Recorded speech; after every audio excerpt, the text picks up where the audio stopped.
guys, and welcome to Charging Up with TBV. Hopefully everybody is doing good. I got a special guest today, Mo, or PSG International, PSG Int.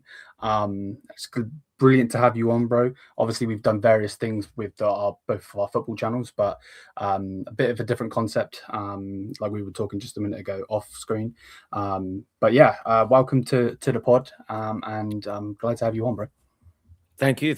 Pleasure being here. Really excited. And as you've mentioned, it's not the first time we've talked. And yeah, let's do this, man. Let's do this. Yeah, man, 100%. I think we go straight into you. Obviously, we can. You're wearing a PSG shirt. Your channel's called PSG International. You've got obviously the stuff behind you, but I want to know more about you yourself. So what was like your childhood like? It was filled with so much. I mean, so I'm half Algerian, half Swedish. My dad is Algerian, my mom is Swedish. I lived the first 8 years in Sweden. Okay. Then I moved to Algeria, lived there for 4 years, and then I came back to Sweden. I've been living in Sweden ever since then. Throughout my childhood, I switched school often. Never, was permanently placed in one singular place in two different countries. So I would say I've, been through a lot. Yeah. Which shaped me into the person that I am. Yeah, no, I'm with you. What, like, I've never done that. Like, I've always, like, me personally, I've gone from school to school to school and always stayed in it and never really moved. Like, the city I was born in is a city I've stayed in, and I still live here now, and I'm 27. So, what is that like? Moving school, making new friends, and so on. I mean, it's I don't know how to explain. I mean, it's you got to be very adaptable. Yeah. And I would say that's one of my main characteristics as a person. Maybe people don't see it as much on YouTube and so on, but like in life, I'm very adaptable to different people, different circumstances. I've worked multiple different jobs as well and so on. So I think I'm like a sponge. I can just fit into, fit into whatever I want. And that is one of the main strengths I've received from my childhood. And I would say, obviously, if we want to look at the negative parts, I mean, I don't look at the negative parts. I'm always someone that looks at the positive parts. But if you look at the negative part, I never was really too comfortable. That's a good thing and a bad thing. A lot of people get too comfortable in a place, in a relationship, in a friendship or anything. I really never got too comfortable in my life. I always had to, fetch for myself, prove who I am, become confident by myself. A lot of people, they have, a friend group since they were young where they feel really comfortable. Oh, if this happens, I can go to him. For me, it was like always I have a new best friend. I had a best friend there and a best friend another year and a best friend the year after. So I would say I became my own best friend. Okay, yeah, okay, and I can see that in your work ethic. We will talk about your channel in a little bit, but like you can see like the what you said about going and getting it for yourself. You can see that in your channel with how many streams you do and so on. Yeah, especially because the 2 first years in Algeria, I lived alone. Okay. With my grandparents. So I would say I'm someone that grew up very quickly, matured quicker than people in my age group, and I've become really responsible and self accountable. And as you mentioned, yeah, it's definitely had an effect on my work ethic and just choosing YouTube as well. I think obviously people choose the profession or hobby of YouTube for multiple different reasons, but I would say I chose it because I don't know, it was just different. A lot of people go to university, school. That never clicked with me. It was never my thing. And I had full confidence that I could succeed in this. And I'm on a very good way at the moment. Yeah. Yeah, I'm with you. Which one do you prefer? Because you said that you were in Sweden for quite a long time and in Algeria quite a long time. Obviously, you've got roots there. But like, which place do you prefer? Is there a difference? I would say a lot of people that are mixed raced, not mixed race, I don't like that, mixed ethnicity, mixed nationality as me, prefer one over the other. Especially when it comes to like a native, let's say a Swede or an Englishman, and they half like Nigerian or something, they always like talk more about the immigrant side. It's more tropical, it's more unique and special if they live in that native country. But for me, that's been a very important thing ever since I was young. When I was in Algeria, they always asked me, do you like Algeria, Sweden more? When I'm in Sweden, do you like Sweden or Algeria more? Yeah, yeah, I've yeah. always made sure to be 50-50, to treat both of my sides as great. So obviously I've lived way longer in Sweden. I've experienced much more stuff in Sweden. But still, those limited 4 years in Algeria were massive, especially because between the age of 8 and 12, that's when a person, I would say, gets shaped, and a lot of his values and stuff come from. So I think there are positives living in Sweden. I think there are positives living in Algeria. I could potentially even think about moving back to Algeria in the future, mostly when it comes to raising my kids, because I believe you really cannot raise your kids the way that you want here in the West and so on. So I really don't have a preference. I look at the positives on both sides. Okay, okay. I'm with it. I'm with it. What with like growing up and so on, you said about your grandparents. What was that like? Because again, I'm only going from my perspective, of course. Where me personally, I had my mum and my stepdad, and I was a lone child for a long, long time until my brother came into the world. And I think I was 16. So I was basically spoiled. You know what I mean? So, like, what was that like for you? So I grew up alongside my father's brothers. What's the word? Like Uncle? what? Yeah, uncle and the women equivalent of uncle. I had two uncles and Yeah. two women uncles. Yeah. So no, I think I learned a lot from them. Mm. They were all older than me as well, all going through stages I was going to go through in my later life. So it probably definitely gave me very good advice into the future, and it also made me mature more than I would have if I just like lived a normal life, I guess. Yeah. Yeah, and I had a very great relationship with all of my family members, which I still cherish till this day. To this day, yeah. What what what is the main sport of in Algeria? Is it football? Yeah. It's Just football. like Okay. So was that um, like root straight in you? not really. No. I wasn't that interested. I don't even know why. I don't think I was like interested in any specific hobby. I was just living life. I think, Okay. especially because from Algeria, I'm from like a very not poor, but like less marginalized, more conservative city. So there wasn't like a hobby I did or I enjoyed doing this. Obviously, I play football outside with my friends and so on, but my day to day life was mostly going to school, being with family, being with friends. It was actually when I moved to Sweden where my an interest in football started. So Okay.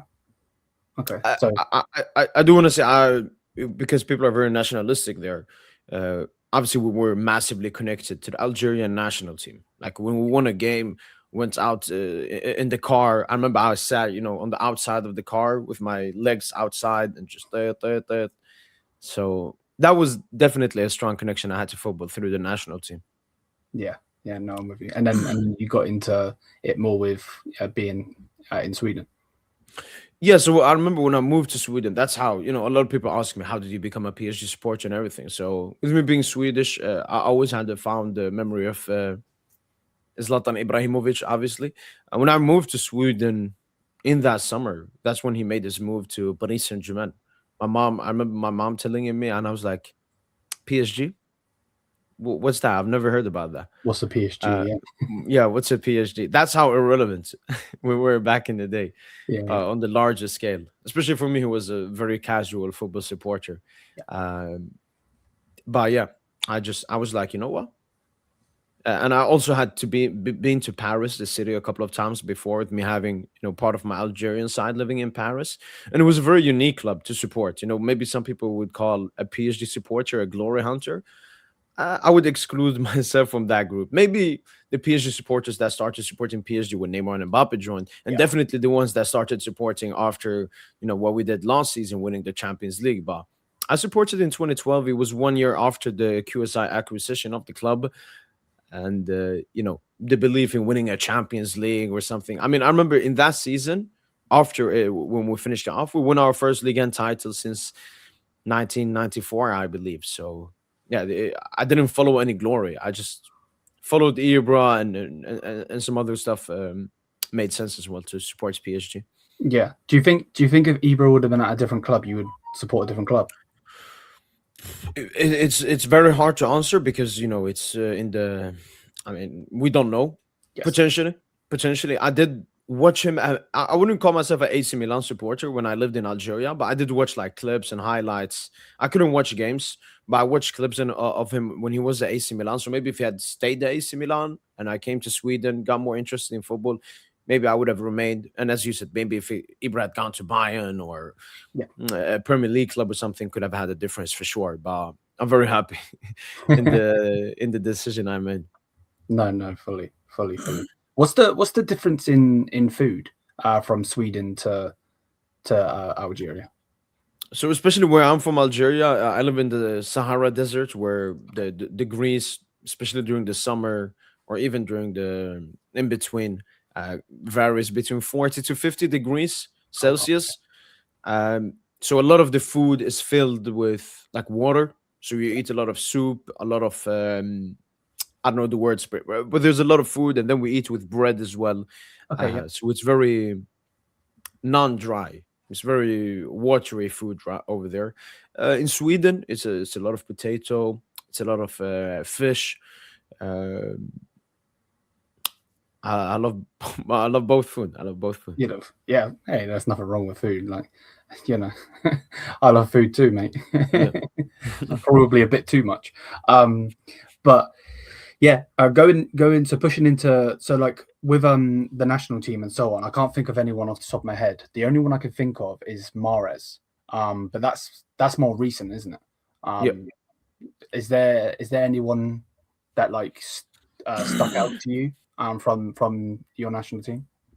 Well, when I lived in Algeria, or Either either. when I lived in Algeria, we didn't really have like some kind of superstar. There was Ziani, there was Antar Yahya, there was Bouguerra. There were a lot of like good players, but I wouldn't say any specific one that was playing in like a major club or a major league. That more started off a little bit later. The biggest memories obviously was the 2014 World Cup, where we reached round of 16, playing a very tough game versus Germany, taking it all the way to the 120th minute in extra time for them to eliminate us. And the star of the star of the show was Rais Mbolhi, the goalkeeper of half Algerian, half Congolese descent. What a player! In my opinion, the best Algerian player of all time. Was there for all of our victories, both in AFCON 2019, the Arab Cup in 2021, and was always there for us. And then it was obviously Islam Slimani, the striker. He was our top scorer at that World Cup, scored a crucial goal versus Russia, scored versus South Korea, and was a big threat and would have scored if Neuer didn't have just one of the best sweeper keeper. Like I was seeing long balls being played to Slimani in open space, and I was like, "Yo, we could score." And then I just see Neuer running out of nowhere, and I was like, "Yo, this is crazy." So I would give them two notable. And then, as you mentioned, Riyad Mahrez, obviously crucial for us in AFCON 2019 alongside Ismail Bernasser, the young player of the tournament. Bilaili was very good. Ben Amri, yeah, uh, definitely a lot of great memories with the Algerian national team. And I would say those are the most notable players we've had standing out for us. No, I'm with you. Who is your favorite? Obviously, your favorite PSG players behind you. So asking you that, I already know the answer to. But if you were to take him away, because obviously eventually he did go on to leave the club. Who else like your guys from PSG? Honestly, I wouldn't even say. I've even been thinking of removing this, not just because it's Ibra. I just don't want to have like a player's name behind me anymore. Yeah. But honestly, I wouldn't even call him my favorite player of all time anymore. I think it has been very quickly, but it is Osman Dembele in my opinion. I just how can I say? I relate to him more. He is Mauritanian, so very. I mean, basically North Africa. He's a religious Muslim. Just got married, obviously. Very humble, very great person. So I would say just I relate way more with Osman Dembele, and obviously as a Paris Saint Germain supporter, In my opinion, he's our biggest legend of all time, and I think we'll start discussing that more often when he leaves the club or retires in football and so on. But yeah, I would say in a very quick time, especially Dembele. We've seen him at Barca for such a long while, negative, not playing good and everything. I think joining PSG, being good, but still far away from what he did last season. And then even last season, in the beginning of the season, his first 5 Champions League games, getting a red card versus Bayern. Because of talking to the ref, being excluded from the Arsenal squad, stinker versus PSV and Girona, just putting all of that behind him and going on and having, in my opinion, one of the greatest, Champions League runs from an attacker in the past like 10, 15 years, and deservedly winning the Ballon d'Or. So I was so happy for him, and I can't wait for what he's going to do in the upcoming seasons for us.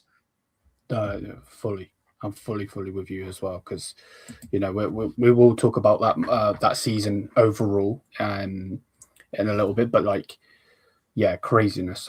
What was it like for you winning like the first league title and the first cup? Because obviously the Champions League come this season, didn't it? Or the season just gone. Yeah. So what was that like for you?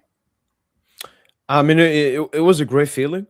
It was a great feeling. Obviously, I didn't watch that many games back then because I didn't have, how can I say, the connections and watch the game. So I mostly watched the highlights. I still remember Zlatan Ibrahimovic brace versus Marseille away, because I think Marseille were the closest team to compete for that title. That was a massive victory, scoring a backheel goal, scoring a long free kick, and was just very consistent in that league season, obviously. And then towards the end of the season, I remember when we won the league with a few games left, a lot of our players colored their hair red. I mean, that's how special it was for us to win Ligue 1 back then. Obviously now with PSG winning Ligue 1 is like water being wet or the sky being blue. But back then it was a surreal achievement. We even had a parade for winning Ligue 1 in that season, as it was the first in like 20 years' time for Paris Saint-Germain. So I was happy, but because I wasn't there to watch every single game. I would say it could have meant way more for me. When it comes to cups, honestly, again, cup games were even harder to watch and even find highlights to. We potentially did get knocked out by Evian, if I remember correctly, one of the cups. So I'm not entirely sure when it comes to the cups that season, at least in the first season. But the league title, it felt good. I mostly have memories from the Champions League that season, because though I watched those. I didn't watch the group stage games, but I watched the 2 knockout stage games versus Barca, which were, very memorable. We got knocked out on away goals, so we hurt, but didn't hurt that much because it was still Barca at the end of the day, and obviously Barcelona went on to get smacked 7-0 by Bayern in the next round. So maybe it was a good thing we didn't get through Barca. No, I'm with you fully. But like PSG as a whole, you've had some like ridiculous talents. Like obviously, like if I was to say to like somebody, not a PSG fan, but just like a random person, name me some PSG players, they're gonna say, oh, Neymar. They're gonna say maybe Dembele because of the Ballon d'Or. They're gonna say Mbappe, so on and so forth. But like even players like Matuidi, like he was amazing. Pastore as well. And obviously you had Thiago Silva in there. Cavani was a player that I always wanted. Such a good striker, can do anything. Anything. Do you feel like?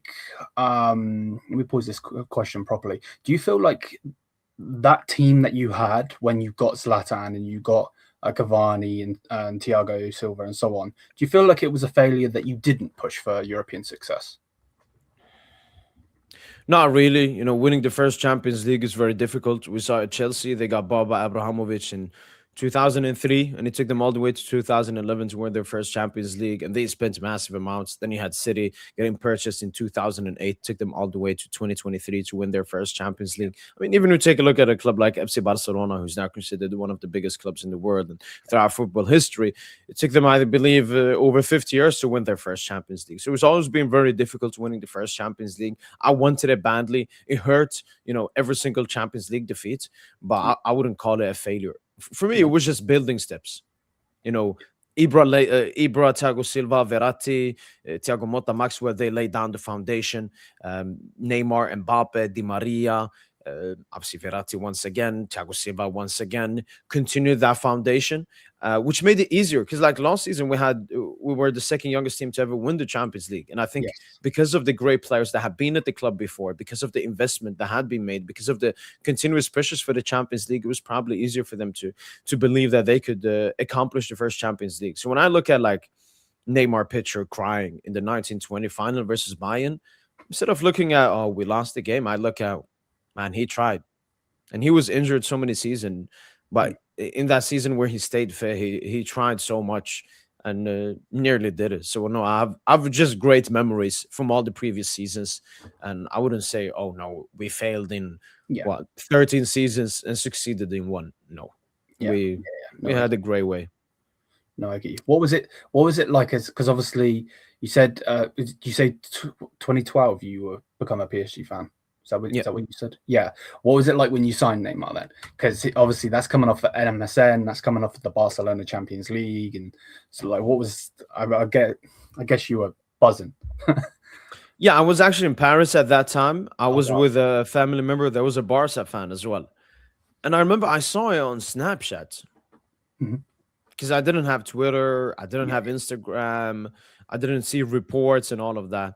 On the right side of Snapchat, there's like Snapchat stories. And I Stories. just saw like a picture of Neymar in a PSG shirt, like potentially happening. I was like, yo, what is this? Started talking with him, and he was like, nah, what? That's never gonna happen or something. And then it actually happened. Like, and I actually remember I did watch when I was in Paris, I watched his first game with Paris Saint Germain versus Guingamp, and I was like, "We just signed the best player in the world." I Yeah. mean, him and Messi, you could say were neck and neck, the best two, but Neymar, especially in that 17-18 season, the quality that he showed, for example, in the first Champions League game of our season versus no, the second Champions League game, but the first one at home versus Bayern München. I don't know. It just felt like a different PSG, especially because the previous season we didn't like we lost Ibra in the 2 seasons prior, and we didn't really replace him, and then we got Neymar, so we went from one king to another king, and I mean, it felt surreal.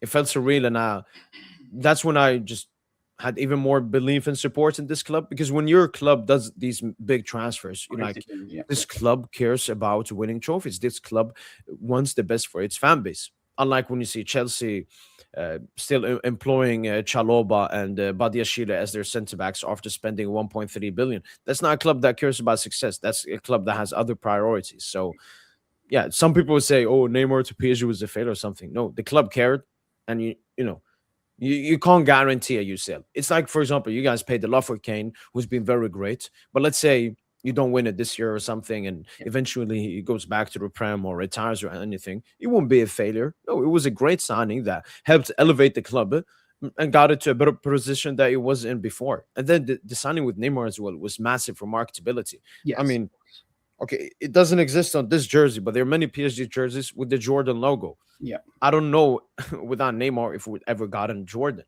for example. And I think Jordan has elevated Paris Saint Germain shirt and as a brand to becoming, the best looking kits, in It's my like opinion. fashionable as well now, isn't it? Exactly. So Yeah. no, the Neymar signing was massive, and I still think to this day the biggest transfer in PSG history and potentially the biggest in football history. Maybe not the best. I would probably say the best is Cristiano Ronaldo to Real Madrid when you look at all Yes. the accomplishments and the success. But just Neymar to PSG, for me, that was the point where PSG went from like, let's say the big boys are here, like the Madrids, the Bayern, the Madrid, the Barca's and stuff. That's when PSG said, we're part of this group. Yeah. We hadn't won a UCL yet. But us spending 222 million on Neymar and at the same time Well, spending it's 180 on Mbappe, taking him from Barca as well, just showed, all right, we're not one of these cute dogs you can play around with. And that was straight after the Montada. That was straight after Neymar was the main man who knocked PSG out of the UCL. So no, it was a massive step in the right direction. Yeah, club legend, Neymar Jr. 100. It was like you kicked the door down. I was like, yeah, we're here now. We're here now. Exactly. The big But boys. Yeah. No, I'm with you. it, I'm with you. it was still difficult to win that first UCL. Obviously, unfortunately, we couldn't win it during Neymar's time here, but he was still massive. It was still massive, and even helped us out. We sold him for like 90, 100 million to Al Hilal, Yeah, which helped us, sign a lot of great players, unlike Mbappe, who left for free, for example. yeah. Because was it the same season that you got Neymar that you got Mbappe? Or was it the season after?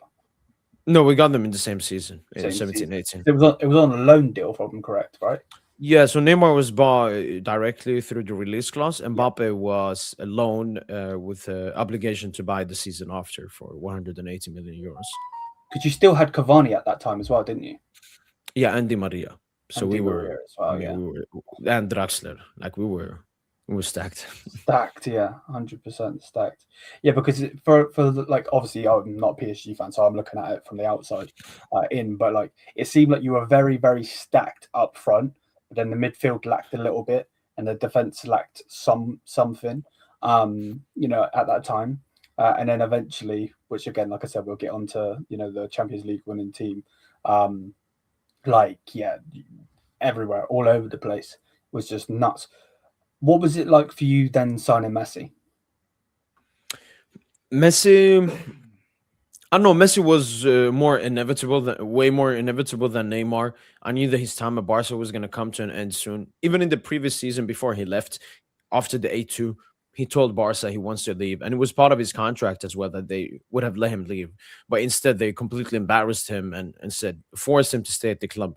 And I knew that if Messi was going to leave Barca, it was going to be to PSG.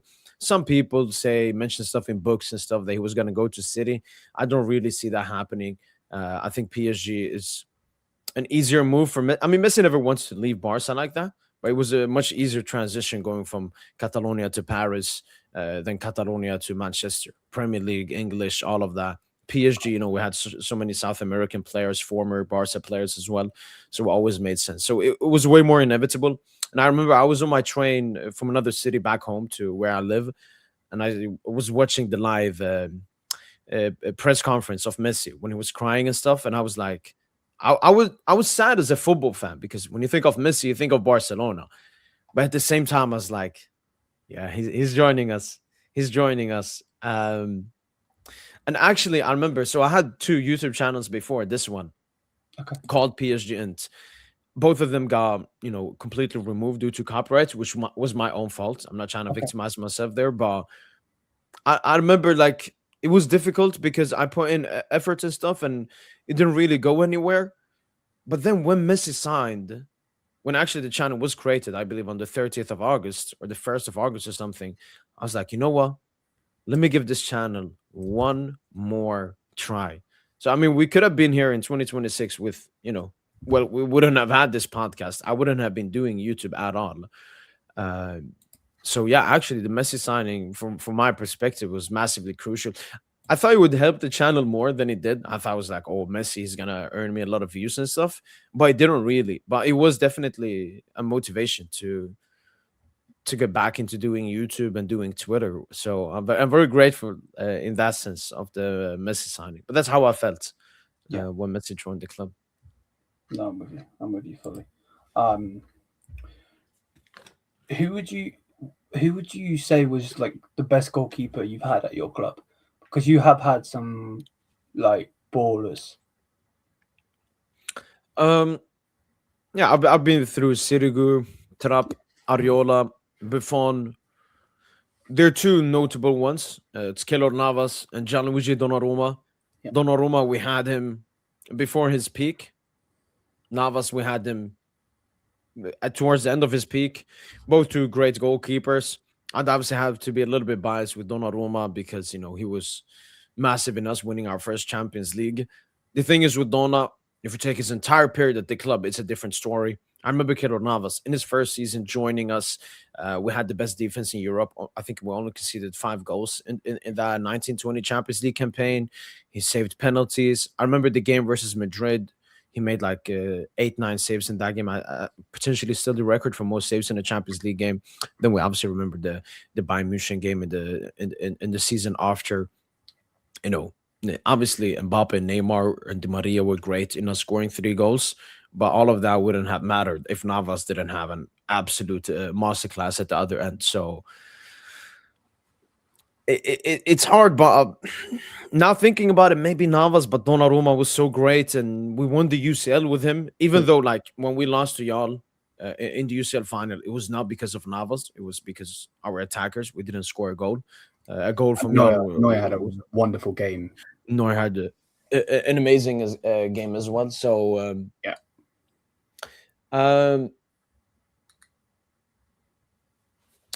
Yeah, so I'll pick. I mean, I guess I picked Donnarumma for biased recency bias reasons, but I think Keylor Navas definitely deserves his respect and appreciation. No, I'm with you. I'm with you fully. Yeah, because he was really, really good for Madrid as well, and then obviously they eventually obviously got rid of him to you guys. So and it was kind of similar with Buffon as well. You know, like he was being pushed out. Obviously, Szczesny was at Juventus and so on. And he eventually got pushed out and so on. What do you remember how you felt that night? You know, when you went against Man United and they went through, I think, on away goals. I think it was Rashford's penalty that game. Yeah, man, it was horrible. I'll probably still say the Club World Cup defeat is the worst day being a PSG supporter, being at the peak of football and losing in that way. And, you know, we could have become the first club to ever win a septuple. Nobody could have ever taken that away from us. But that United has to be second. We've had so many massive battlings in Montada, Benzema hat-trick, but United was more who we faced. I mean, you know, losing to Benzema, who went on to win the Ballon d'Or, or peak Neymar Jr., you know, you can sleep through that. But losing to Marcus Rashford, cooked Romelu Lukaku, I mean, it was embarrassing. Because we had done a good job in the first leg, getting a 2-0 victory away. Pogba getting a red card as well. They had some injuries going into the second leg. We obviously had Neymar out for both legs, but I mean, come on, we got to beat United without Neymar. We had Di Maria, Verratti, Thiago Silva, Mbappe. And that second leg, I remember United scored early on from a cred mistake, and then Bernat scored. I was like, you know what? This might just, you know, be one of those fun games where both teams just scored a lot of goals, but we still go through. Then basically nothing happened. United get a fluke goal. Rashford takes a shot from 40 yards. Buffon, probably the most experienced Champions League goalkeeper, you know, who's played in the competition for maybe 20 years, makes a horrendous mistake. Lukaku scores. We keep having chances on chances with Kylian Mbappe having one of his greatest, infamous Champions League sinkers. And then obviously penalty at the end. And that was actually the first season where VAR was implemented in the Champions League knockout stages. And that's how they got their... the elbow, wasn't it?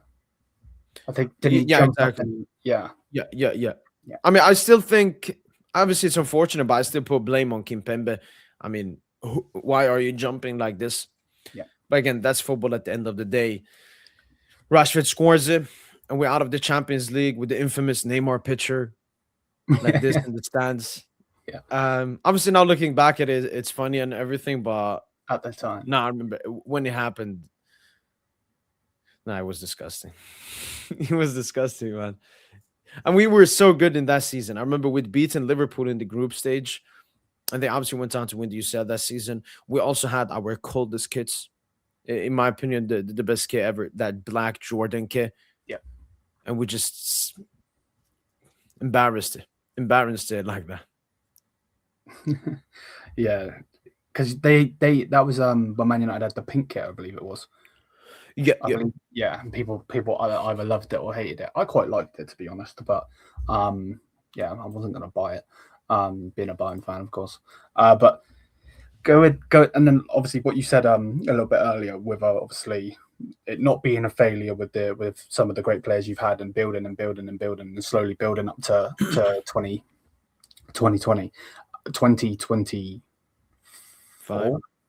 25. Yeah, see, I'm losing my mind here. So yeah, building it up like Vitinha. They were calling him a failure. Oh, you know, why PSG gone and got this failure from Wolves? And then you went and got Pacho, bro, you don't understand. As a Bundesliga fan, obviously Bayern Munich take some players from the league and so on. I wanted Pacho, man. I knew he was good. And I was like, PSG pick up Pacho. I was like, damn it. I knew he was going to do good for you as well. And obviously Marquinhos was always a pain in the backside when we played him. But obviously he was getting on to, the older side of his career. Yeah. But yeah, building that squad. Did you? It's going to be a bit of a silly question, but did you know you were going to do something with that squad? Because that squad was kind of special when you deep it. Obviously, the squad was built like in 2 seasons. So when Luis Enrique came in, we had some players before, like Nuno Mendes, Vitinha, Donnarumma were buying before. Nuno Mendes, Hakimi, and Donnarumma were buying before. Vitinha was buying before Luis Enrique. Fabio Ruiz was buying before Luis Enrique. So some of the most crucial pieces were buying before. Then obviously Luis Enrique's first season. If we strictly look at the starting 11 and the players that were impactful, obviously Marquinhos was buying back in the day. First Luis Enrique season, we got in Bradley Barcola and Ousmane Dembele, obviously. And then the third season, we got Pacho, we got João Neves, we got Desiree Doué, we got Khvicha Kvaratskhelia in the January transfer window. The season prior to us winning the UCL, we reached the Champions League semi-final, and I blame us losing and not looking that good on strictly Kylian Mbappe. A lot of people, they see me, slandering Mbappe and critiquing him, and they're like, "Oh, you're sad he left your club."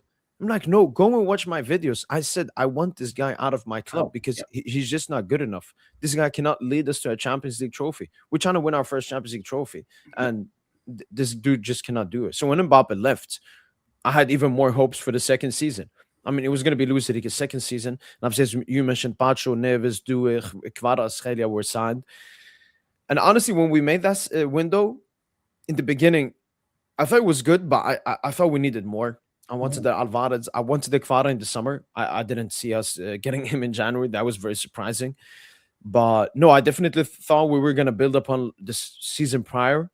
And I was very confident that we could win the Champions League. Obviously, the start of the season went horribly wrong, picking up, 4 points from our first 5 Champions League games, nearly on the brink of elimination. But as soon as I actually was in Paris, I watched my first ever PSG game versus Lyon. That's where our 21-game unbeaten streak started. Yeah. And when it ended versus Liverpool in the first leg, I think everyone watching that game, despite us losing 1-0, everyone was like, I mean, I think I just watched the Champions League winners. That's just how great the football was. I mean, we made Liverpool look like a relegation battle. They got lucky, yeah. So I always believed that we could win it because of the prior season. We won a domestic treble, reached the Champions League semi-final. We strengthened the squad. But I would say the Liverpool game, maybe a little bit the City game, when we made the comeback from 2-0 down to 4-2 in 40 minutes time. Those were the 2 strong belief pillars that we could go all the way. Yeah, because I remember Doué. He was either going to go to you guys, stay in France, and go to you guys, which obviously happened, or he's going to come to us, wasn't he? Because they, if I'm right by saying, both Doué and Michael Olise were in the Olympics together, I believe. Yep, for France. And I remember obviously watching the Olympics because I was like, yeah, we're going to get both of these players because for some reason we were being heavily linked with Doué as well. And obviously, then he went on to have the season he had, which is bonkers. I was like, when you got him, I remember watching your videos, you're like, yes, we beat Bayern Munich, so on and so forth. And it was like a little win, but I was like, is he really that good? Not like in like a sour way because he picked you over us, but more of like, did we miss out or so on and so forth? But yeah, obviously we missed out because you went to see what he went on to do and so on. But yeah, my word, when you go through that squad, you know what I mean? Donnarumma, one of the best goalkeepers, if not the best goalkeeper in the world at that time. You had Marquinhos, who hadn't had, the best time in the Champions League. Obviously, due to, losing the final to Bayern and so on, I mean, you got close, but not close enough. But he was the experience. Then you obviously brought in Pacho, who was brilliant.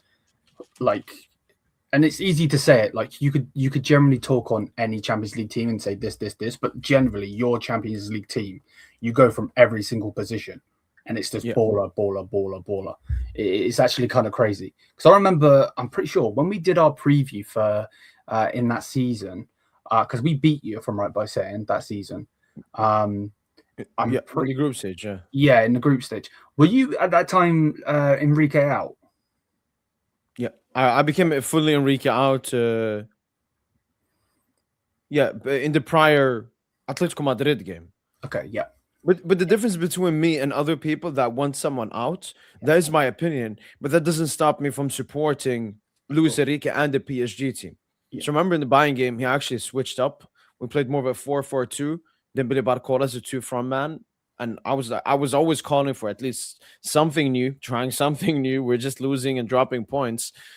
So yeah, after the Atletico Madrid game, I felt Luis Enrique had done enough damage, especially in the Champions League, where I think the best decision there was to sack him. But obviously, for me, honestly, I'm gonna say the biggest thing. The biggest thing for me was I wanted Lucho to give freedom to players and to do the right stuff. But the thing is, Luis Enrique is a very arrogant, stubborn manager, so I never thought he would do it. And if I actually go back to my videos, I said the reason I want him gone is because I don't believe he will, do the necessary changes.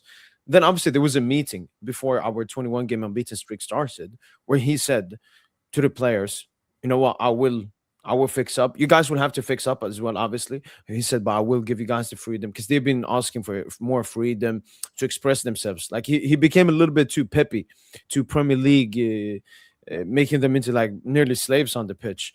And I remember when I saw that report, I made a video like, we're back. And what happened after that, we were back immediately. So yeah, that's how I felt about it. Yeah, it was great that we came back to our best. Going into the final, were you nervous at all? Because obviously you've never won it. Inter were, maybe not the best team because obviously what happened, but at the same time they still, they went through us.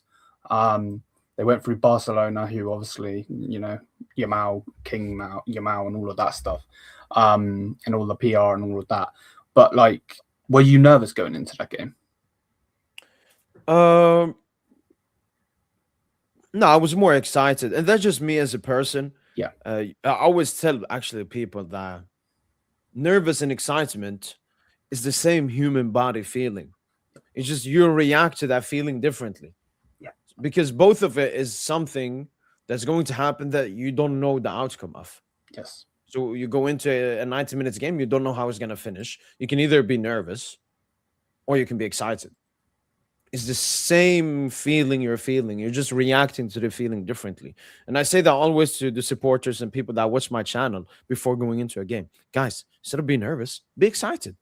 Nervous is just a negative feeling, and excited is a positive feeling. So I was really positive. I remember I had, before the final watch along, I was with my friends. They were gonna have like a big watching the final all together. So before that, in the day, I went to them. We ate great food. I was chatting, and then I said I have to leave, and I came back home. I just tried to enjoy my day before that, and then when I sat there, I was completely bald as well. I had the scarf on, and I was like, you know what? Let the biggest night in PSG history. And obviously, it was a massive night for me as well, with me doing content creation around the PSG. Of course. And I also promised that I would have a 24-hour live stream, whatever happened in the game. If we'd lost, we would have cried in 24 hours. But obviously, we won massively. So we had a great stream after. But no, I was just very excited. And I had full belief that Paris Saint-Germain would do it. I didn't have a single ounce of belief. Obviously, we got to respect Inter. And we can't be arrogant. So obviously, there was always the possibility of us losing. But no. We're too special. We were too special. We're too great, and obviously we showed that in the final. Yeah, and what a final as well! Like you ripped them apart. When they say men versus boys, my word. I knew that your team was special. You know what I mean? You could see that the players were really good, and so on and so forth, and how you got through Liverpool, or how Liverpool escaped you, shall I say, in the first round, and so on. Because who did you play in the semi? Arsenal. Oh yeah. Oh yeah, that was nice as well. You humbled them. That was good. I like that. You know, being an Englishman myself, a non-English fan. Is that how you would say it? Yeah, I don't support an English team. Yeah. Yeah, that was nice because the whole pray for Bayern and all that stuff. These guys are, yeah. We have the same sort of hatred. Don't worry, No, no. especially towards the Prem. But yeah, no, that team was ridiculous. And then 5-0. I loved it. Generally, I loved it because I was so annoyed when in beat us because we had Jamal Musiala, I believe, was out. Alfonso Davies was out, and Upamecano was out, Yeah. which we'll talk about in a minute as well because I know you like Upamecano. But like overall, I was so annoyed, so devastated. I think Kane missed a couple sitters. I think Elise missed a couple as well, and it was like, damn it. You know what I mean? We could have gone against Barca because Barca obviously beat us that season. Anyway, but yeah, craziness. Why did you start YouTube? So I used to have a YouTube channel when I was really young, like 13 to 16 years of age. Okay. I did like ALS bucket challenge. Yeah, I yeah, did some funny videos. I remember I actually did two like roast videos of two of my classmates, which went viral in the school as well. So I just had a bunch of fun yeah. with it at home. Uh, Later on, I went to school, 4 years, studied to become. I was gonna work construction actually. Oh, okay. I'd worked multiple years, but then I remember when I finished off my 3 years, I don't want to do this. I don't want to do this. I think it's a very hard decision for people to do because I think a lot of people, when they maybe finish off their studies or after they've done some stuff, they get that feeling, but they're too scared. They're too scared to act upon it because it feels like they've just wasted 3 years. But I would rather waste 3 years than the rest of my life, or I don't know, 10 years, and then having to do something new. So immediately I was like, no. Then I remember I was a little bit not motivationless, but I would say directionless. I didn't really know what I was gonna do after that. Okay. And that's where, when the message transfer happened, I was like, you know what, let me just do this at least on the side. My mom was pushing me to do something more than just YouTube at that stage, especially because YouTube was basically nothing back then. So I worked 1 year in a school, Okay. like with kids and so on, which was a great experience for me. Met great people, matured a lot, I would say, definitely. And at the same time, I was doing PhD. And I remember after that first year, I didn't want to continue working. I wanted to fully put in my time and energy into YouTube. A lot of people questioned it, the people around me, because I didn't earn any money. Yeah, of course. I was still very small. It was still going to take a lot of years. And since then, it's gone 3.5 years. And now I'm sitting here earning more consistent, better money. Also, doing great on Twitter as well. So, no, it's been a great journey. And I would just say that I know maybe me and YouTube always had a connection. And then just the perfect moment came, and I didn't hesitate at all. I was like, YouTube, you know what? I have full belief and confidence I will do it, because I always have full belief and confidence in where everything I'm gonna do in life. And I was like, you know what? Yeah, even though many people questioned it, many people critiqued it, many people really didn't see the point of it. I mean, YouTube is the most competitive work in the world. I think 98% of people that started with YouTube fail, with majority of them stopping early on. Mhm. There were obviously thoughts in the back of my head that pop up, oh my god, you're not getting that many views, it's not going to go that well, or this. And I always said to the back of my head, shut up, man. I didn't start just to give up, to not believe in myself. Also, I remember I received some strikes, like wrongful strikes. I had a live watch along of a PSG Al Nassr game, and Okay. for some reason, the YouTube AI, they thought I was streaming the game, and so they double striked my channel, and I felt cooked, man, because I was like, I haven't even done anything, and everything I've put so much work into is just going to be taken away from me.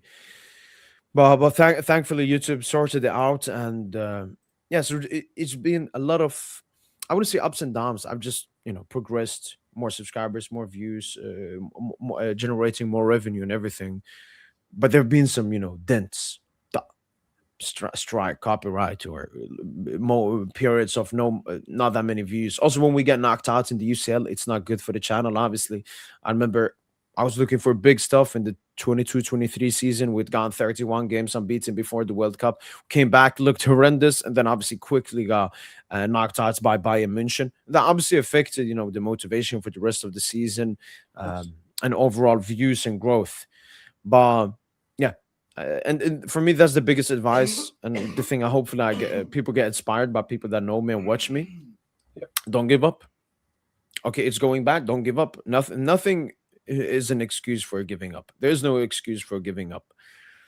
So yeah, I started YouTube because I didn't want to do what I was doing, and I started YouTube because I felt I could succeed in YouTube, even though I didn't know that much about doing YouTube. Yeah, no, I get you, I get you. What were the jobs you had before YouTube? So as you said, the Uh, school. yeah, construction school. Um, yeah, just them two. Construction. I worked at different schools as well, um, and it was just great experience. Sometimes people look at stuff back in their past, and they're not doing it still as something maybe negative or waste of time. No, I mean it was great experience. If I could choose to have that in my life again, I would definitely choose to have that in my life again. But I just came to the realization that I want to do something else. No, I'm with you. I'm with you. So with the construction, do you have anything to fall back on if YouTube were to fail? No, and that was No. actually one of my main reasons or main motivations for YouTube. I precisely didn't want to. People told me, "Why don't you have a plan B?" And I said the only reason people have a plan B is when they don't fully believe in plan A. And I fully believed in plan A. I fully believed that I would succeed with YouTube. Obviously, sometimes you don't have control over it if YouTube just strikes down my channel. But then I was always confident that if the worst thing happened, which obviously isn't likely to happen, but if that happened, I would find a solution because I have full confidence in myself. So I purposefully put myself on the edge, knowing that if this doesn't succeed, I fail. And that motivation and that desire was instilled into making sure the YouTube channel definitely worked, because if it didn't succeed, I would be cooked. I mean, I'm 24, soon 25, still living at my parents' home, but obviously now it's looking like I will soon, thankfully, be moving out and stuff. But if it didn't work out, I would have been, somewhat of a failure from at least like a working perspective. So no, I did that on purpose, not to have a plan B. Yeah, no, I'm with you. I'm with you fully.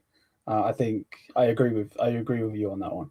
A lot of people like, yeah, is it a good thing to have maybe something to fall back on? Yes, but I do agree with you. If that's in the back of your mind, let's just say for instance construction, you had a full thing, you could go get a job tomorrow in construction.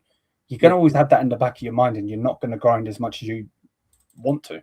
You know what I mean, and need to get the success that you need to get. So yeah, no, I'm fully with you on that one. Um, Without going into detail, because I'm not that type of person to ask you how much you made from your first paycheck, but the first paycheck you got, what did that feel? Because obviously through this pod we've had the conversation on like the grind and so on and so forth, pushing yourself, not having a plan B. If you fail, you actually fail. What was it like getting that first paycheck for yourself?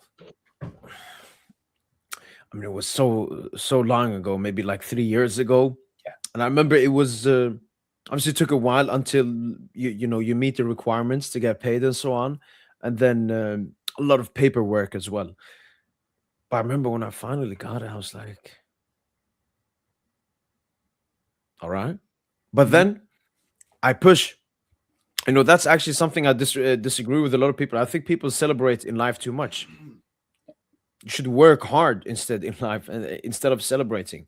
I enjoy working hard and I enjoy chilling after I've worked hard, but I don't enjoy celebrating really milestones. Even when I hit 10,000 subscribers or 20,000. So for me, obviously it's very happy to be grateful For me, I'm more grateful than I'm like celebrating. So I'm like, obviously, I adhere to God, the Almighty. So I, thank Him, because without Him, nothing would be accomplished. But then I also make sure to be grateful to myself. I stare at myself in the mirror and say, "You did this. You did this." But then after like 20, 30 minutes, I'm like, all right, let's get back to the PC. Let's do more. Let's do more. Let's not stay in this moment, because I'm not thinking about today. I'm not thinking about tomorrow. I'm thinking about 5, 10, 20 years from now on. And that's how you got to move. That's how you got to move in this cycle. You can never stop. You can never halt. You can take a moment to breathe, and then you go back in. So no, I was really grateful. I was like, wow, all of this hard work and time and energy, it really paid off. But let's continue. Let's continue. Job's not finished. And still, till this day, 4 years and 8 months into YouTube, job's still not done. Job's still not done. I'm never satisfied. I'm always grateful. I'm never satisfied. That's not a bad way to be, though, to be honest. Because Yeah, no, it just you could have got keeps. that. You could have got that first paycheck and been like, "Oh, I can relax now," and then grind again, because the grind is like, you either have it or you don't. Straight up, you either have the grind in you or you don't. You know what I True. mean? And I do see, not obviously to name anyone in particular, and I don't actually have anyone in my brain to name in particular, but like there are people that grind, in all walks of life, even like boxers. You know what I mean? They Yeah. win the world title and then they relax. You know what I mean? But do you feel like it made you more hungry when you got some of that Yeah, I money was like, from I was like, yourself? now that we got some, let's get some more. Let's get some more. I mean, even now, I would say now, obviously, with the paychecks being bigger and larger and so on, it's even harder to feel for that temptation of becoming comfortable. Sometimes there are some periods, and then I'm like, yo, yo, job's not done, man. What are you doing, man? What are you doing, man? Keep working hard, because YouTube won't let you relax. YouTube doesn't like you to be comfortable. YouTube wants you to wake up every single day wanting to maximize your work ethic. Obviously, I don't want to work as a slave, and I would obviously say that the more I work, the more comfortability I try to find. For example, I pre-match podcast. It's the podcast I always do the day before. I used to do it all the time when I started off. Now I do it when it comes to league end games a bit rarely, because a pre-match podcast is usually on a weekend, and the weekend is a time where the main time I have an opportunity to meet my friends and Yeah. chill and so on. So again, I take that time to myself and so on. That obviously doesn't mean I work less or something. Absolutely no. I just work harder during the weekdays and during the match day and so on. So no, work ethic is really important for me. And some people, I remember someone tweeted me like a question: how do you get motivation? My best advice is, if I don't work hard, I become disgusted with myself. I look at myself in the mirror. I'm like, you're disgusting, man. You're disgusting. Look at you. You have an able body. You have good food. You have a roof over your neck, and you're sitting here complaining and victimizing yourself with everybody in the world and in their situations and everything. So I don't ever, I don't ever, you know. For example, if let's say you work in a company, let's say you work in a CBS or something. If your boss calls you and says you're not doing a good job, you got to do better, you will do that. But if you tell yourself, maybe you don't listen. Obviously, the person you should listen to the most is yourself. Self, yeah. And I think most people, they listen to their boss, they listen to their this that gives them the money and so on. But they don't listen to themselves. They don't have like a discipline in themselves. So for me, it's very crucial to always have a strong discipline over myself. I mean, I'm not that submissive to other people in general, but to myself, I'm very submissive. Like if I tell myself, you got to do this, you better do this, I'm gonna be disgusted. I'm gonna be embarrassed by you, like a parent nearly. I would say that's part of the what I went through as a b- being in multiple different places and Of course. living 2 years without my parents. It made me become my own parent, my own mom and dad. And I think that's something that a lot of people should try to find in themselves. Yeah, fully. I can't go against that. You know what I mean? Is there an end goal? Because through these 59 minutes that we've been here, obviously we chatted some football and so on. But like, is there an end goal for you, like on YouTube? Because from what I'm hearing, you don't ever want to stop. I want to do less. I want to do less. Okay. I don't know. I don't know. I honestly no. I think I do. I do a lot, but I still have a lot of time for whatever I want to do in my life. Obviously, I will always prioritize. For me, you work to have the life that you want. The Yes. thing I love about having this job is the freedom that I have. I pick and choose when I want to make a video. I pick and choose when I want to sleep, when I want to wake up. I pick and choose whoever I want. The only thing I can't pick and choose is when PSG is playing live, which is obviously a thing I want to be part of. I want to watch PSG and so on. But for me, the end goal has obviously been building a family and getting and having children and a beautiful wife and all of that. So, Yeah. but I wouldn't say there's an end goal. No. There's more of a fulfillment. The fulfillment is me having a stable job, living with my family. That's my destination. That's my fulfillment. But like working is like drinking water and eating food. It's a daily routine, which if you don't have, where you're really doing, man. As a man, as a Yeah. man. No, I'm with you. You're lazy and it's like slobbing around. So yeah, no, I'm fully with you. Fully with you. Club World Cup. What do you think of the Club World Cup for your team club? Yeah, no, Club World Cup. I mean, I was one of the first people to be really excited as soon as I read reports about it. I was excited, one season before when a lot of people said, "Oh, it's a preseason tournament, nobody cares." I knew it was going to be big, and obviously it was just still the first iteration of the tournament, which with many more great to come in the upcoming 4 years. But I was very excited for it. Despite us winning the UCL, I wanted us to win the Club World Cup. And we started off well, 4-0 Atletico Madrid, just smacking them around, missing Dembuz as well, who obviously Yes. came in injured into the Club World Cup. Then we played Botafogo, got humbled. Lucho rotated too much, and Botafogo got the better of us. We got in a victory versus Seattle Sounders in the last game to go through into the knockout stages, playing into Miami. Messi, 4-0. Bye-bye. Felt great. Then we obviously played Bayern München, in my opinion, the best game of the Club World Cup. Obviously, us beating Madrid 4-0, which we'll come to, and us losing to 3-0 to Chelsea were two great games as well. But if we're talking about two great opponents battling out, I mean, I think the Ziridu's winning goal came in like 83rd, 77th minute or something. So majority of the game, it was 0-0. It was a really tough game. I mean, you had Olise versus Nuno. You had Kvara versus Upamecano. You had the midfield battle. You had Coleman trying to cook PSG as he's always done. Barcola missing chances. Neuer looking great. I mean, it was and obviously hectic towards the end with the two red cards from PSG. Then obviously Dembele got the goal towards the end. But no, it was a great game from both sides. Obviously, the Musiala injury happened in that game as well. Very unfortunate, but happy to see Jamal Musiala back. Obviously, not still at his best, but his best is definitely set to come with the upcoming World Cup. That would be his revenge. Revenge in Club World Cup in the World Cup. Then obviously Madrid. Man, I felt great seeing Mbappe. Seeing Mbappe, it was a great feeling. It was a great feeling. It was basically Dembele cooking and Mbappe looking ass. I mean, it was a dream game. I do want to have that in the UCL though, because it will mean more. That's Madrid's competition. Yes. Then obviously the final. What happened. Chelsea beat us 3-0 in 32 minutes. I think 40 minutes it was 3-0. The worst day to be a Paris Saint-Germain supporter, in my opinion. But the thing for me, maybe the difference from other football fans is they always look at just the success.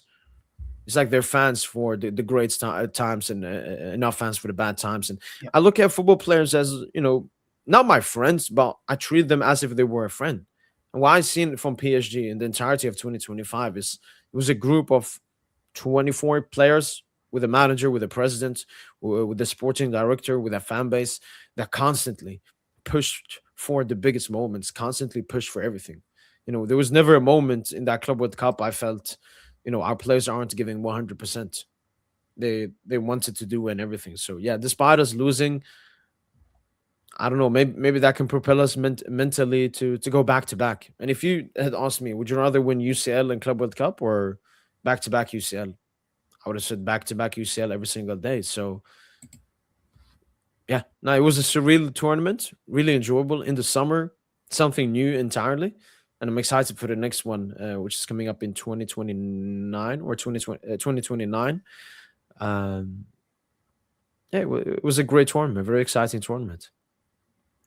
What do you think went wrong in? Again, I know that you don't look at the necessarily negatives, but what do you think went wrong in that game?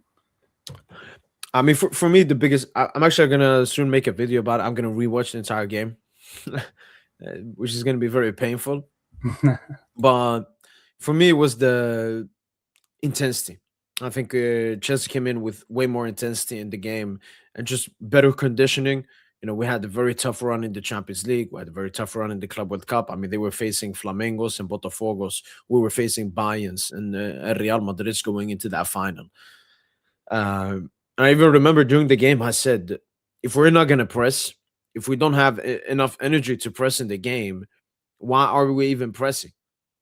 I mostly remember for the third goal, we can see that Kvara not tracking his man and Bayern scoring from that attack. So for me, it was that was a big reason. We're pressing high as we usually do, but not having the energy to press high. And Chelsea, fair play to them, you know, obviously capitulated on that and took their moments. We also had two good moments. The was it Due in the big Hakimi and Due in the beginning, and then Dembele in the beginning of the second half. Yeah, I think the players definitely wanted that win. It was just not our day. Yeah. And you know, we had won so much. Maybe there was less mental there was mental fatigue as well. You know, when you win so much, it's hard to want to win so much again and again and again and again and again. But obviously that's something that comes with time. And it just proves like how big Madrid winning a three-peat is. I mean, we can talk about the referee decisions and all of that. But that core of players wanted to win the Champions League 3 years in a row. It's very hard to find football players that want to win the Champions League 3 years in a row because you need insane mental strength to have that winning ability and a winning mentality. No, fully.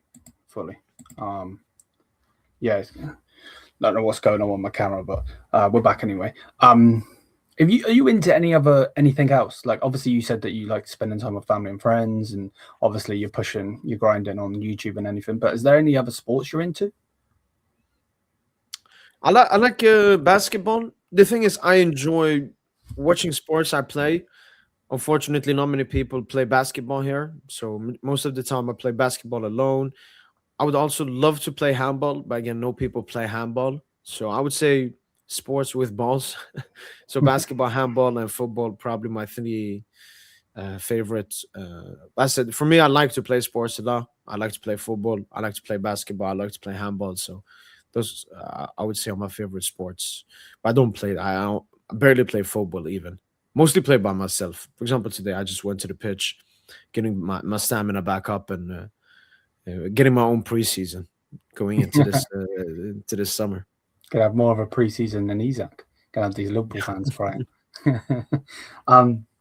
Well, with your channel, right? Obviously, number one, it's your channel. But what made you want to like push more content that wasn't PSG out?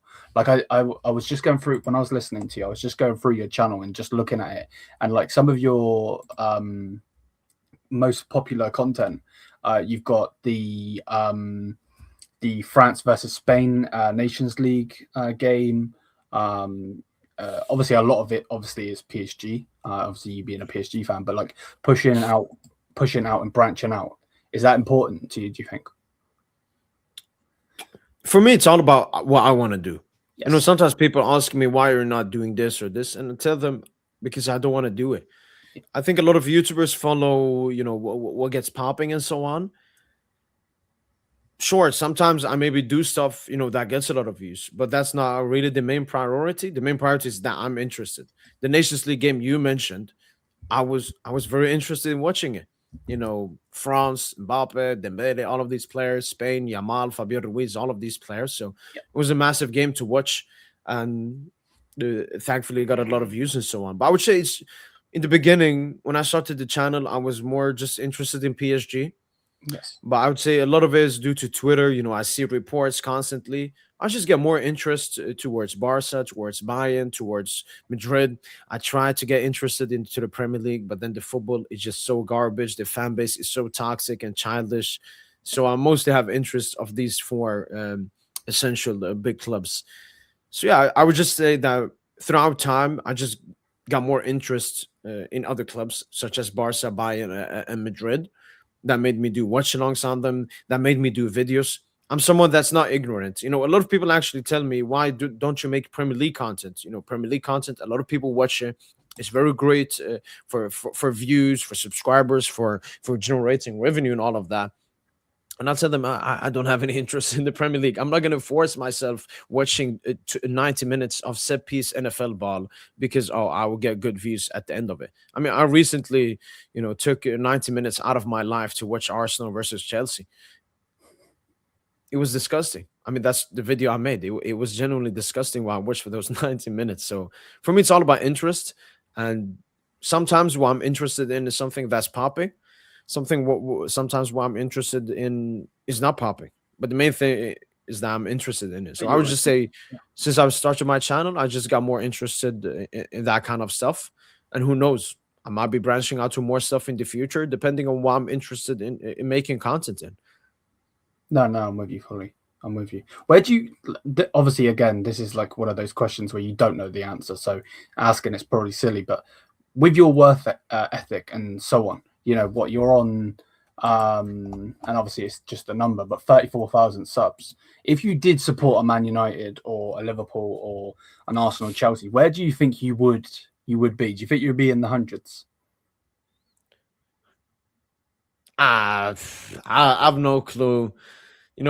Maybe I think PSG is bigger than it is, so it's hard for me to say. Like sometimes I think I'm still doing good, Yeah, of but course. a lot of people know, especially people close to me. They also say like if you have Barca or United, or it'll be much larger. Probably there's just a way bigger. What's it called? Asking for that kind of content. More people watch that kind of content. Yeah. But I would say this go. I don't know if it's like PSG content in English just suits me so much. I'm a very unique person from other people. Yeah. I remember this was something, when I was growing up as well. Most people always want to fit in with a group, fit in with people. When I was in Algeria, they called me a Swede. When I was in Sweden, they called me Algerian. So I was always nearly some of a black sheep. I never fit in with the group. And I think that's something that could potentially be very traumatic for a person in his young age, and then obviously following him in his the rest of his years. But I made that weakness or potential weakness into a massive strength, in the sense that, yeah, you know what? I'm not like other people. I'm massively different from other people. And in my opinion, that's what makes me who I am. That's what makes me great. That's what differs me from other people. And that way, I don't know, PSG suits me so well. I don't know. It wouldn't feel right. I don't know. Like United, there's so many United content creators and everything. When it comes to PSG in English, they're obviously massive ones in French. But in English, it feels like I'm all alone. If Yeah. anyone wants to get an opinion from a PSG supporter, on YouTube or on Twitter, it's only PSG int. And I think I'm not scared of competition, but yeah, I like that. I'm a dictator. I'm like Mbappe. No. I do. Will you be doing the World Cup? That content. Yes, So I usually, for me, the priority is obviously PSG. of course. So let's say there's a Bayern Barca game, I will watch it if I don't have anything I prioritize above it. Like if my friends want to hang out, I'll be like, yeah, guys, I'm gonna hang out with my friends. I'm not gonna watch this game. But if it's PSG, I will always prioritize it. So same thing goes with the World Cup. It's not priority of my YouTube channel, but and I'm probably gonna watch a lot of the World Cup games with my friends. But that also means I'm gonna probably post a lot of reactions of the games I'm watching. So there's definitely gonna be that, and obviously, I believe this World Cup will be filled with controversy. Not talking about football games, not referee decisions, not fight during games. I'm talking about ice killings. I'm talking about Mexico, Guadalajara cartel. I'm talking about Donald Trump. I'm talking about everything. So I'm already expecting nearly every single day I'm gonna make a video. What the fuck is going on? What is Yeah. happening? Just a bunch of No, exclamation marks every single day. So that's gonna be a lot of fun content. That's gonna be a lot of great content to watch during the World Cup. no, I'm with you fully, bro. I'm with you 100%. And do you like? Obviously, it seems like you are either grinding content, sleeping, or out with your friends and family. Do you have time to watch TV? TV like series or Yeah, stuff. yeah, Yeah, no. I have large periods of my day. I sit here in front of my PC, editing, yeah. preparing videos for the next day, tweeting, and so on. I wouldn't say I watch that much stuff. I would rather read stuff, not read book, but like read reports, Yeah. read obviously now with the ongoing conflict in the Middle East. I read about that. Sometimes I like to research, but I do sometimes watch stuff. And when I watch stuff, it's mostly documentary, Okay. history. I have very great interest what happened back in the day because I feel like if you know history, you know part of the future. With history always repeating itself. Hmm. But no, I have time for. That's the thing. I work really hard. So maybe from the outlook, people think because a lot of people, especially when I had long hair and stuff, people called me like, "Oh, he's homeless. He lives in his basement and all of that." But no, I do have bare amount of spare time. I would say recently I've been a lot home because the weather in Sweden, I mean, it's been like -10, -15 degrees, filled Okay. with snow. Now Maybe though, like today, we just had the sun come back for like the first time in I don't know 4 or 5 months, and I was outside. you're like, yeah, I'm So going outside. I'm sick of yeah, being in yeah, these rooms. Yeah. yeah. I've just been stuck. So no, I the major part of my day, I'm just sitting. Sometimes I play games. I like to play Call of Duty. I was trying to play FIFA as much as possible, but like it's just horrendous, man. The games are so bad. Oh my No, god. no, I think the game has obviously regressed since its best days, but I would say the player base is the worst Oh thing. yeah. Oh yeah. Yeah. The player Way too base. toxic. Yeah. I Yeah. remember back in FIFA 15, passing in front of the goal was a negative thing. Like, oh, you're sweaty. Now that's a normal thing. Now, sweaty is someone taking a bicycle kick outside of the box because he just found out a new glitch, or completely parking in the bus and relying on counterattacks. I mean, it's like you're playing versus Arteta every single game. It's disgusting. So I think the player base, just like the new generation. I mean, we're a little bit older than a lot of people that play games, but I was never this disgusting when I was that age. I just think the next generation of humans, especially men and women as well, are just yeah, they're disgusting, man. That's the best way to phrase it, man. No. Yeah. They're cooked. Yeah. It's a cooked generation. No. Fully. Fully. And someone that's got a young daughter myself, that is something I do worry about. You know what I mean? Molding her the way that she needs to be molded and not, this whole TikTok generation and, because for us, for instance, it could be good, you know what I mean, to push more viewers to our content, but like it's just stupid, really. It really is, and it's just negative. You just got a bunch like even Fortnite. Did you ever play Yeah, Fortnite? yeah. Yeah, and then they put money into that game when it's like esports, and then you just got like 7-year-olds cranking on you. It's like, yeah, what's the point? True, true, Like, true, true. Like every game has become like back in the day. I don't know, like 98% of players just played casually or yeah, something, and then you got the two player. I have nothing wrong with nerds, not nerds, like tryhards. tryhards. Yeah, yeah, yeah, yeah. The issue now, everybody's a tryhard.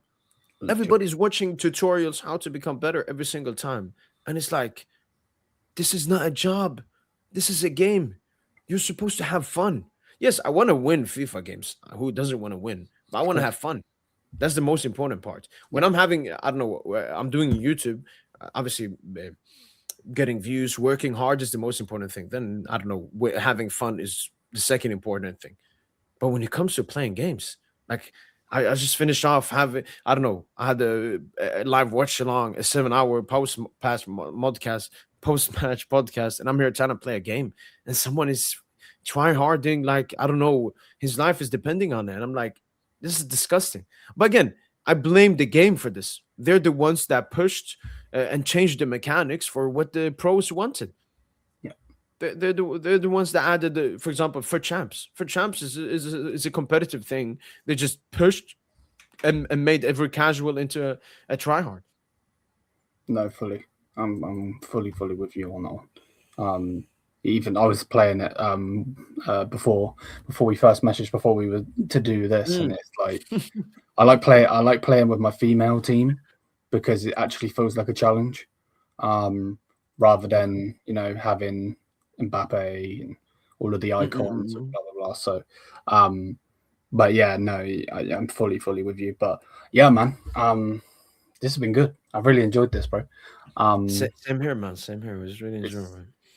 So yeah, big up to everybody. If you have enjoyed, please do smash up the likes, hit the subscribe button, all that good stuff. And yeah, man. It's gonna be crazy. It's gonna be crazy. This is like obviously, breaking the fourth wall down, which is a wrestling term. Basically showing the public, private messages and stuff. Like me and you were talking, and you're like, "Wait, is this something you want to get big at?" And I'm like, "Yeah." Like just this conversation here, an hour and 20 minutes. It does not feel like an hour and 20 minutes. So yeah, smash up the likes, people. Hit the subscribe button. Thank you for all the support, and yeah, man, big up for you coming on, bro. Pleasure, massive pleasure, man, massive pleasure. Peace, people.